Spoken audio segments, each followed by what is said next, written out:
আসসালামাইকুম দর্শক, পদ্মা 24 থেকে আমি আজকে যুক্ত আছি মোহাম্মদ রেদওয়ান।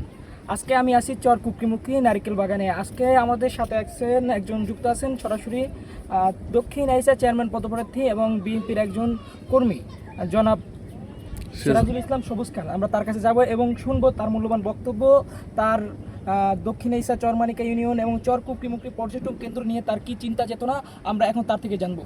আসসালামু আলাইকুম, আপনার মূল্যবান বক্তব্যটি পেশ করুন আমাদের সামনে। ওয়ালাইকুম আসসালাম রহমতুল্লাহি বারাকাতুহু। ধন্যবাদ রেদওয়ান এবং দর্শকের মাধ্যমে পদ্মা চ্যানেলকেও আমি ধন্যবাদ জানাচ্ছি। চর কুকরিমুখী নিয়ে আমাদের মাননীয় সংসদ সদস্য জনাব নজরুল ইসলাম নয়ন ভাই নির্বাচন চলাকালীন সময় বলছে এই চরকে নিয়ে তার ব্যাপক পরিকল্পনা রয়েছে এবং এই চরের যে সৌন্দর্য, মহান রব্বুল আলামিনের পক্ষ থেকে প্রাকৃতিক যে সৌন্দর্য, এই সৌন্দর্যকে কাজে লাগিয়ে আধুনিক একটা পর্যটন কেন্দ্র গড়ে তোলার জন্য উনি সর্বোচ্চ চেষ্টা করবেন।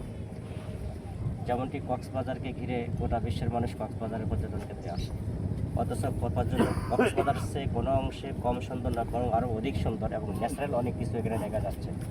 এখানে যাতে মানুষ আসে স্বাচ্ছন্দ্য বোধ করে বেড়াইতে, থাকতে, খাইতে, চলাফেরা করতে, সেই পরিবেশ উনি তৈরি করতে আমাদেরকে সাহায্য করবে। আমরা তার সাথে একসাথে মিলে তার সহযোগী হয়ে আমরা আধুনিক পর্যটন কেন্দ্র করতে সচেষ্ট থাকবো ইনশাআল্লাহ। আপনি চর কুকরিমুখী নিয়ে আপনার চিন্তা চেতনা কি? আপনি চাচ্ছেন কি নারকেল বাগানকে আরও আপডেট করার জন্য? হ্যাঁ, নারকেল বাগান কেন্দ্রিক যে স্পটটা আছে, আসলে এখানে অনেকগুলো নারকেল বাগান নাই, একসময় হয়তো কিছু ছিল, এই জন্য নারকেল বাগান নাম হচ্ছে। এখানে আমরা চেষ্টা করবো আরও অধিক নারকেল বাগান লাগিয়ে, নারকেলের গাছ লাগিয়ে নারকেল বাগানের নামটা ধরে রাখার জন্য এবং এটাকে আধুনিকায়ন করতে, যুগের সাথে তাল মিলিয়ে, বিশ্বের সাথে তাল মিলিয়ে যা যা করা এগুলো সব আমরা করতে চাই। অসংখ্য ধন্যবাদ জনাব সিরাজুল ইসলাম সবুজ খানকে। এই মুহূর্তে আমরা ভিডিওটি কাট করব।